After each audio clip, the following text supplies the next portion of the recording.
غیر حکمت والا کرنا وہ بھی رجس کے خلاف ہو جاتا ہے، لہذا اہل بیت اس کے بھی خلاف ہے۔ اگر آج ہم 20 سال 22 سال 24 سال یا 50 سال کی عمر میں یہ سمجھتے ہیں کہ شہوت پرستی یا نعوذ باللہ روزانہ بیوی کا بدلنا، چاہے شرعی لحاظ سے ازدواج کرے، یہ غیر اخلاقی بات ہے، سماج میں گھنونی بات ہے، نفرت والی بات ہے کہ جو اہل بیت میں شامل ہوں، 5 پنجتن میں شامل ہوں، اور جس کے اوپر آیت تطہیر نازل ہوئی ہو اور جس کو رجس سے دور رکھا گیا ہو، وہ کیسے کر سکتا ہے؟ میرے جوانوں، میرے بزرگوں، امام حسن علیہ السلام رجس سے بھی دور ہیں، یعنی فکر گناہ سے بھی یہ افراد دور ہوتے ہیں، یعنی جہاں تک ہم نہیں جا سکتے، اسی لیے وہ ان کو معصوم کہا جاتا ہے۔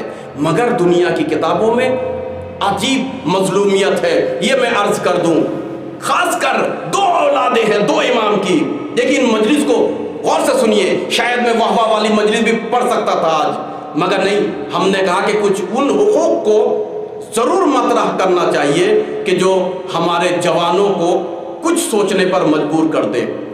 2 امام ہیں، امام حسن، امام حسین۔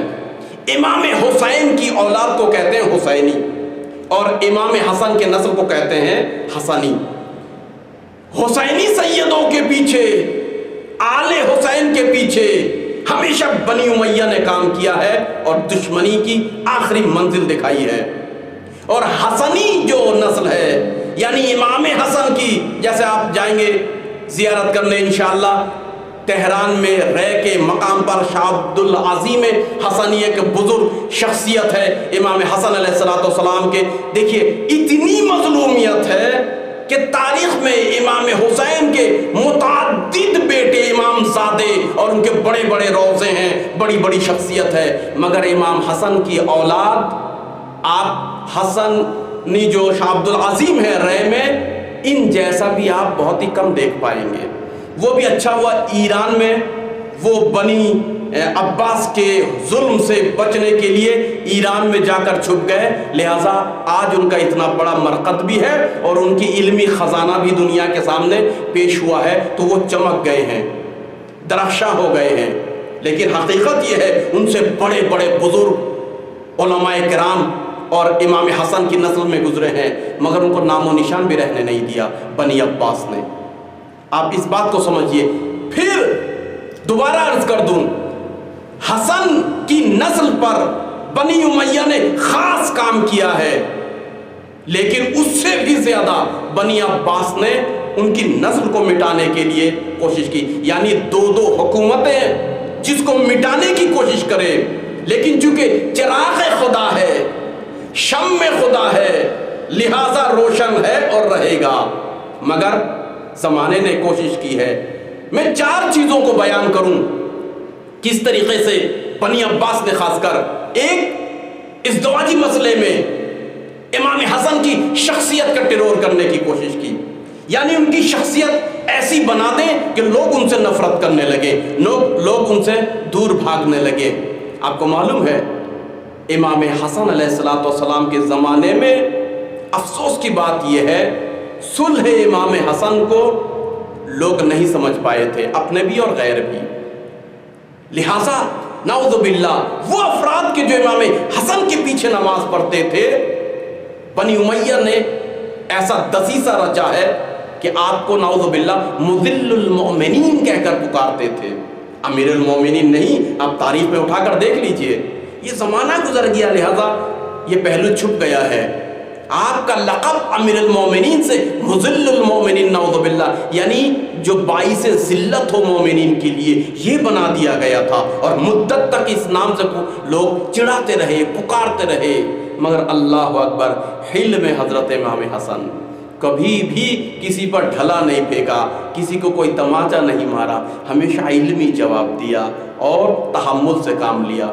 اسی طریقے سے تیرور شخصیت میں جہاں آپ کی ازدواج کا مسئلہ دکھایا، وہیں پر جا کے دنیا کی دائرۃ المعارف اٹھا کر دیکھ لیجئے، کہا کہ ان دونوں بھائیوں میں نعوذ باللہ اختلاف تھا، حسن اور حسین میں اختلاف تھا نعوذ باللہ، کہا کہ امام حسن نے جو صلح کی حسین نے کبھی قبول نہیں کیا، روٹھے رہے، ناراض رہے، نہ جانے کیا کیا گفتگو، جبکہ رسول اکرم صلی اللہ علیہ وآلہ وسلم فرماتے ہیں یہ دو جسم ہے ایک جان ہے، ان کا کام ایک ہے، کردار ایک ہے۔ اور واقعاً امام حسن اور حسین اتنا پیار کرتے تھے، آپ بچپنے کا واقعہ اٹھا کر دیکھ لیجئے، میں نے کہا کہ میں صرف اشارہ کروں گا اور تحقیق کرنا آپ کا کام ہے۔ امام حسن اور حسین کا بچپنا ایسا ہے کہ جہاں حسن نظر آتے ہیں لوگ سمجھتے ہیں حسین بھی آس پاس کہیں ہوں گے، اور امام حسین جہاں نظر آتے ہیں لوگ سوچتے ہیں کہ امام حسن بھی آس پاس ہوں گے، یعنی دنیا میں بھی یہ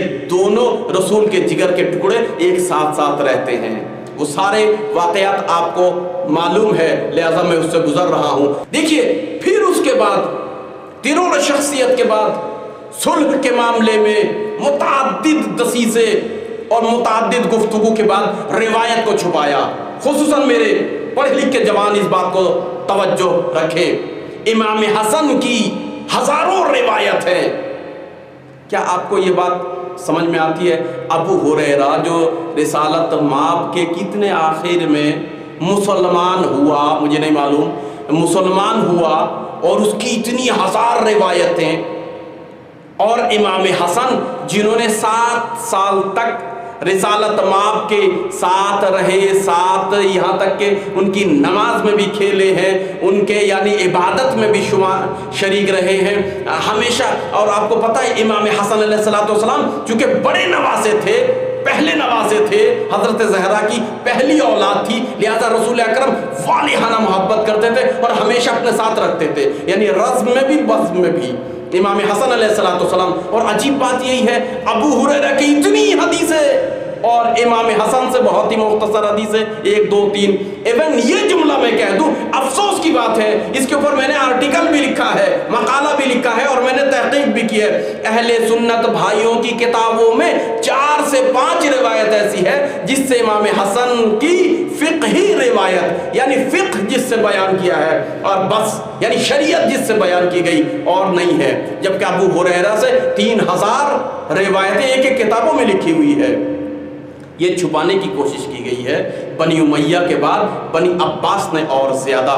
اسی طریقے سے آپ کے خطبے، آپ کے کلام وغیرہ، دیکھیں میں ایک جملے میں عرض کر دوں، بات اس موضوع پہ ختم کروں۔ منصور دوانقی نے اولاد حسنی، حجاج ابن یوسف کو مت بھول جائیے گا، تب یہ بات سمجھ میں آئے گی۔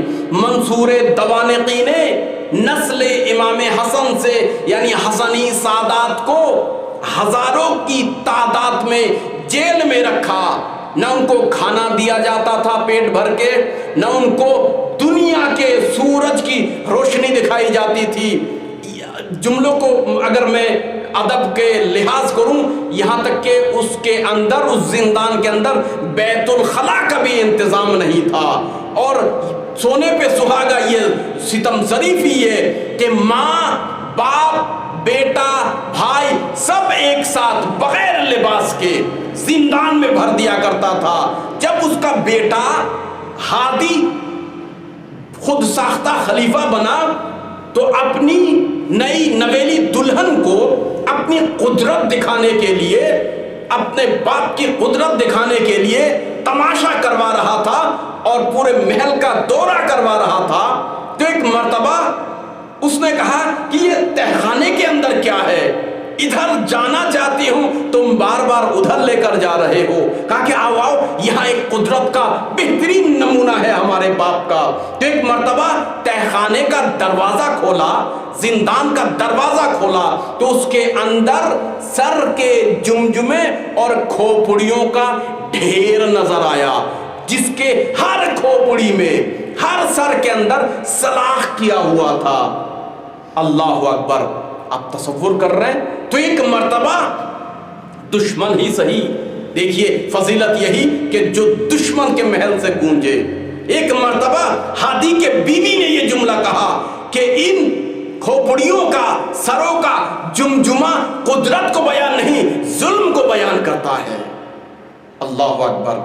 امام حسن علیہ السلام کی اولاد کے اوپر اتنا کچھ ظلم کیا گیا، لہٰذا تمام اوصاف کو مٹائے گئے، پھر بھی میں اس بات کو کہتا ہوں، امام حسن علیہ السلام کی فضیلتوں کے گوشے کو اگر بیان کرے انسان رات کے رات اور دن کا دن اور متعدد کتابیں لکھ سکتا ہے۔ میں دو فضیلتوں کے جملے کا نام اور ہلکی سی توضیح اور بس ختم۔ ایک امام حسن علیہ السلام کی حلم اور ایک علم۔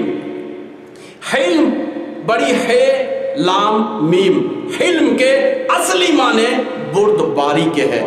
حلم کس کو کہتے ہیں؟ اور یاد رکھیے قرآن میں 15 مرتبہ حلم کی صفت کو خدا نے اپنے سے نسبت دی ہے۔ اللہ اکبر۔ کہا غفور حلیم، شکور حلیم، علیم حلیم۔ حلم عجیب چیز ہے۔ چھوٹا سا ایک واقعہ بھی بیان کر دوں۔ حضرت موسیٰ علیہ السلام تبلیغ کے لیے اپنے گھر سے گئے، 20 سال کے بعد بلکہ 18 سال کے بعد وہ اپنے گھر وطن لوٹ کر آئے۔ رات کی تاریکی ہے، پرانا وہ زمانہ ہے۔ دیکھیے حلم کو سمجھیے میرے جوانوں، حلم کس کو کہتے ہیں، حلم کا اصلی معنی کیا ہے، اور اگر حلم کو آپ سمجھ گئے تب علم تک آپ پہنچ سکتے ہیں۔ چونکہ کہتے یہ ہیں کہ حلم علم کی ماں ہے، یعنی علم سے بھی بالا تر ہے، علم کا مصدر ہے، علم کا سرچشمہ حلم ہے۔ اور جملوں کو بدل کر کہہ دوں، اگر کسی کے پاس علم آ جائے حلم نہ ہو تو وہ ظلم کرنے لگتا ہے، وہ تکبر کرنے لگتا ہے۔ لہذا حلم ضروری ہے علم کے ساتھ ساتھ۔ لہذا حلم ہے کیا چیز؟ حضرت موسیٰ شادی کی، ازدواج کیا، جو بھی کچھ ہے، اور چلے گئے۔ 20ویں سال میں، دوسری کتابوں میں 40 تک بھی لکھا ہوا ہے، بہرحال وہ گھر پہ واپس آئے، رات کی تاریکی تھی۔ تو وہ پرانا زمانہ تھا، بہرحال گھر کا حصار نہیں، دیوار نہیں، یہ نہیں وہ نہیں، لائٹ نہیں۔ تو ایک مرتبہ موسیٰ نے اپنی جوان بیوی کے بازو میں ایک خوبرو جوان لڑکے کو لیٹا ہوا پایا۔ حضرت موسیٰ علیہ السلام کو بہت ہی غصہ آیا، جلال آیا، بیوی کی خیانت کے بارے میں سوچا۔ ان کے ہاتھ میں جو عصا ہوا کرتا تھا اس عصے کو اٹھایا کہ جوان کو یہیں پر ختم کر دوں۔ وہ ایک مرتبہ سر کے اوپر لے کر گئے مارنے کے لیے، تو ان کو ایک جملہ یاد آیا، علم کی ماں حلم ہے۔ لہذا عصے کو انہوں نے ہٹایا کہ صبح ہونے دو، تحقیق کرنے دو، بردباری ہونی چاہیے، تحمل ہونا چاہیے، برداشت ہونا چاہیے۔ تو ایک مرتبہ صبح ہوئی اور وہ گھر میں داخل ہوئے، تو ان کی اہلیہ جو سامنے آئی، آنے کے بعد خوش آمدید کہا اور ایک مرتبہ آواز دی اس جوان کو، اور وہ جوان اندر سے نکل کر آیا۔ کہا کہ پہچانتے ہو؟ تو ان کے چہرے پر غصے کی علامت آ گئی۔ کہا کہ یہ وہ بیٹا ہے کہ جو تم ازدواج کے بعد چلے گئے تھے اور یہ اگلے سال پیدا ہوا تھا۔ اللہ اکبر۔ اب مجھے بتائیے، اگر وہ حلم سے، بردباری سے کام نہ لیتے تو رات کو نعوذ باللہ اپنے ہی بیٹے کے قاتل ہو جاتے۔ اس کو کہتے ہیں حلم۔ امام حسن علیہ السلام میں بہت ہی زیادہ حلم تھا۔ میں واقعہ بیان کروں اور ربط مصائب۔ امام حسن علیہ السلام بس میں رسالت میں بیٹھے ہوئے ہیں، ابو سفیان سنتا ہے کہ رسول اکرم نے مکے کے اوپر چڑھائی کرنے کی، حملہ کرنے کی تیاری کی۔ لہذا وہ آیا اور آنے کے بعد رسالت مآب سے کہتا ہے آپ مکے کے اوپر حملہ مت کیجیے۔ بے انتہا اصرار کرتا ہے۔ رسول اکرم نہیں مانتے کہ نہیں، انہوں نے اللہ کے گھر کے اندر شرک کیا ہے، بتوں کو رکھا ہے، بتوں کا سجدہ کرتے ہیں، متعدد بہرحال وہ کام کہ جو مکے کے اوپر حملہ کرنے کے جائز تھے وہ گنانے شروع کیے۔ ابو سفیان کی اصرار، وہ یہ سب علمی باتیں کہاں سمجھتا تھا، تھوڑا پیسہ والا ضرور تھا، لہذا مغرور بھی تھا۔ کہا کہ آخر میں ابو سفیان نے ایک مرتبہ بازو میں بیٹھے ہوئے نورانی 4 سے 5 سال کے بڑے خوشبودار طیب و طاہر خوبصورت بچہ یعنی نواسہ رسول کو ایک مرتبہ دیکھا اور اس کے امید بن گئی اور اس نے سوچا کہ اس کو میں شفاعت قرار دوں، اس کو میں واسطہ قرار دوں، تو ایک مرتبہ امام حسن کے ہاتھ کو اپنے ہاتھ میں لیا اور کہا بچے کا واسطہ ہے آپ کو، اس کی شفاعت قبول کیجئے، آپ مکے کے اوپر حملہ مت کیجئے۔ تو یاد رکھیے ایک مرتبہ امام حسن علیہ السلام نے اپنے ہاتھ کو اس کے ہاتھوں سے نکالا اور اس کے رخسار پہ رکھا اور اس کے بعد کہا کہ دیکھو لا الہ الا اللہ کہو تو ہماری شفاعت تمہارے ساتھ ہوگی۔ امام حسن نے بتا دیا کہ دیکھو پنجتن پاک کی شفاعت لا الہ الا اللہ کے قائل والوں کے لیے ہے۔ تو ایک جملہ مجھے کہنے دیجئے، جو امام حسن ایک غیر لا الہ الا اللہ، یا جملوں کو استعمال کروں ایک کافر کی شفاعت نہیں کرنے والے، جب تک کہ وہ لا الہ الا اللہ نہ کہہ لے، یا یوں کہہ دوں ایک کافر کو اپنا اور اپنا طرفدار نہیں سمجھنے والے، تو کس طریقے سے دنیا نے یہ سمجھ لیا کہ اسی امام حسن کے پردادا ابو طالب نے لا الہ الا اللہ نہیں کہا ہوگا، جبکہ دنیا رہتی جانتی ہے کہ ہمیشہ انہوں نے کہا میرے جد بزرگوار، میرے جد بزرگوار۔ امیر المؤمنین نے نہج البلاغہ میں اپنے والد کے اوپر فخر کیا کہ کبھی بھی علی اس کا بیٹا ہے کہ جس نے کبھی بھی شرک اور کفر نہیں کیا ہے، بتوں کے سامنے سجدہ نہیں کیا ہے، شراب کا تصور نہیں کیا۔ یعنی اصل ایمان یہی ہے۔ کہنا بہت کچھ تھا، بہت ساری باتیں امام حسن کے بارے میں، بس یہ حلم امام حسن علیہ السلام کا متعدد جگہ پر دکھائی دیتا ہے۔ چونکہ آج وفات رسول اکرم بھی ہے، لہٰذا رسالت مآب کی زندگی میں بھی میں دو ایک جملہ عرض کر رہا ہوں، باقی خود تحقیق کر کے دیکھ لیجئے گا۔ غار ثور سے جب رسول اکرم نکلے تو رسول اکرم کو اسی ابو سفیان نے پکڑنے کے لیے 80 اونٹ معین کیے تھے اور ہر اونٹ پر ایک ایک مسلح آدمی تھا۔ تو بہرحال کسی تاریخ میں لکھا ہے 100 اونٹ اس نے، اس کا مطلب کتنا بڑا آدمی تھا اور مالدار تھا اور کتنی دشمنی تھی، 100 اونٹ کو اس نے معین کیا، لہذا اس میں سے 80 اونٹ آ گئے اور غار ثور کے سامنے رسول اکرم کو نکلتے ہوئے رسول اکرم کو پکڑ لیا۔ تو وہاں پر ایک شخص تھا بریدہ اسلمی قبیلے سے، تو وہ اس کا لیڈر تھا۔ ایک مرتبہ رسالت مآب کے سامنے اسلحہ رسول اکرم نے دیکھا، 80 تلواریں ہیں اور ہم گھر چکے ہیں۔ دیکھیے رسول ہے نا، معجزہ کر سکتے ہیں، لڑ سکتے ہیں، کرامت دکھا سکتے ہیں، لیکن نہیں، رسول لڑے نہیں ہیں۔ کیوں؟ یہ عقل سے خالی ہے۔ 80 تلواریں کہاں اور ایک شخص نہتہ کہاں؟ لہٰذا رسول اکرم نے ایک پاور سے کام لیا، ایک طاقت سے کام لیا، اندرونی طاقت، اور وہ کیا ہے؟ حلم، بردباری، غصہ نہیں دکھایا۔ رسول اکرم مسکراتے ہوئے آئے اور آ کر بڑے پیار سے اس کے ذہن کو بدل دیا۔ کہا کہ یہ بتاؤ تمہارا نام کیا ہے؟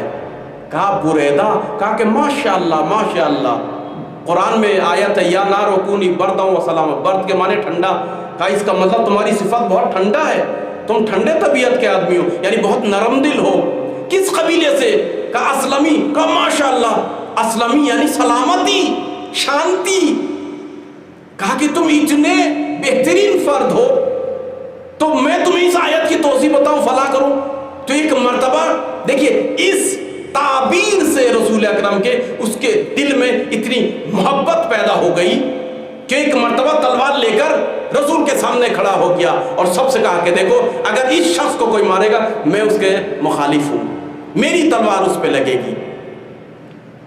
پھر اس کا نتیجہ یہ ہوا، میں اشارہ کر رہا ہوں کہ یہ 80 لوگ ایمان لے کر آئے اور انہوں نے کلمہ پڑھا، ایون رات ہو گئی نماز پڑھنے کے لیے۔ رسول اکرم نے کہا تو انہوں نے یہ کہا یا رسول اکرم میں نے کبھی نماز نہیں پڑھی ہے، ہمیں نماز نہیں آتی ہے۔ رسول اکرم نے بچوں کی طرح، وہ رسالت مآب بچوں کی طرح ان کو وضو سکھایا، نماز سکھائی۔ بہرحال حضرت رسول اکرم نے بردباری کے ساتھ وہاں غصہ دکھا سکتے تھے لیکن نہیں، اس کا نتیجہ کیا ہوا؟ 80 لوگ ایمان لے کر آئے، اور جب رسول اکرم مدینے میں وارد ہوئے ان 80 لوگوں کے ساتھ، تو لوگوں کے درمیان میں رسول اکرم کی ابوت دکھائی دی کہ 80 محافظوں کے ساتھ آ رہے ہیں، ایک قافلہ کے ساتھ آ رہے ہیں۔ اگر لڑتے حلم کے جگہ غصہ وہ اگر دکھا دیتے، نہ وہ مسلمان ہوتے، نہ وہ شان اسلام میں۔ اور اس شخص کے اوپر تحقیق کیجیے گا، بریدہ اسلمی اتنا رسول کا عاشق بن گیا، اتنا اہل بیت کا عاشق بن گیا کہ سقیفے کے میدان میں سب سے پہلے کھڑے ہونے والے حق علی میں، اور سقیفہ کے خلاف بریدہ اسلمی تھے عشق علی میں۔ اب دیکھیے گا اہل بیت کے لیے بہت ہی زیادہ اس نے فداکاری دی۔ میں ان تمام چیزوں کو چھوڑتے ہوئے علم امام حسن کا ایک جملہ عرض کروں کہ ایک عرب آیا بہت ہی غصے میں، اور اس کے ہاتھ میں عصا ہے، اور مسجد نبوی میں داخل ہوتا جا رہا ہے۔ ایک مرتبہ کہا من ہوا محمد صلی اللہ علیہ وآلہ وسلم، میں اس کے لہجے میں عرض کر رہا ہوں، کہا کہ محمد